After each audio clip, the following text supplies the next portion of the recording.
Hi, Councilwoman Seaman here, and I am so excited to be with Chief Freeman here today of Public Safety. And boy, has it been hot. It is very hot out there. And thank you, Councilwoman Seaman, for having me back again. Hello, everyone. We are going to talk about heat. And how being safe. Yes. In the heat, because it's crazy. It's crazy hot. So what can we do to keep ourselves safe, number one, because if we don't hydrate, what happens? Right. So we're both prepared here with hydration. We should always be having our water with us, and don't wait until you're thirsty to drink. And not just a drink. We need to have water as well, right? Because that's the best hydration. Absolutely, for sure.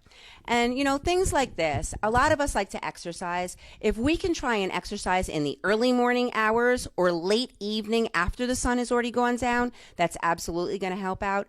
If you have a home gym and you're lucky enough to be able to do exercises inside instead of outside in this heat, that's always going to be a best option as well. Right. And let's talk about pet safety in this heat, because we don't want to walk our dogs. We don't realize because we're wearing shoes, but they're walking on the cement.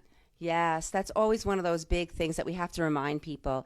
It's really important to take care of our dogs who can't speak for themselves, and also our children. So we don't want to not only be outside walking with them when it's hot out, but we also don't want to leave them in a locked car, even for a second, with the window open. It's illegal. So yes. We know that.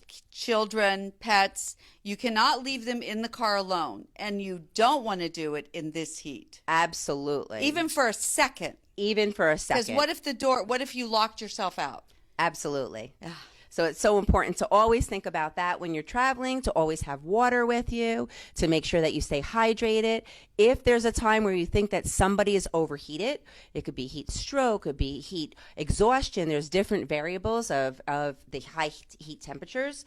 Please, you can always call 911 and try and cool down the body as quick as possible. So if you can move somebody into a sheltered area or a shaded area, pets as well, and then call 911 if you think that there's something that's really important and that there's a health risk. So that's super important as well. Is there something we could do if somebody is overheated before 911 gets there? And if so, what is it? Great question. So if you have something cool, like if you have a cool cloth, if you have a cool water bottle, if you have some cold water, if you can put something cold like underneath their arms, behind their neck, on their head, their feet, to get their body temperature to go down, that's very helpful as well. But don't do it instead of calling 911 if you really think that they're at risk.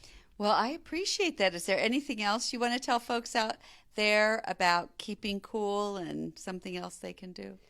I would just say, please be safe out there. Everyone, make sure that you have your water, you stay hydrated, you make sure that you exercise and have a great time. Try and do it indoors or after hours or early morning hours for the best results, and so that you don't get overheated. If you have medical conditions, please consult with your doctor as well. So important. And one more thing I want to say to folks out there, which has helped me, even though I work out indoors, I make sure that I'm very hydrated from the morning. Like, let's say I'm working out at 11, that I hydrate all morning, because you're still walking in and out of a car to get to where you're working out, even though it's indoors. So it's really important that you drink a lot of water during this time, even though you're indoors. You might think, oh, well, I don't need to drink that much, but you do, because you're going in and out of the heat, right? Absolutely. That's so smart. Thanks for sharing that as well.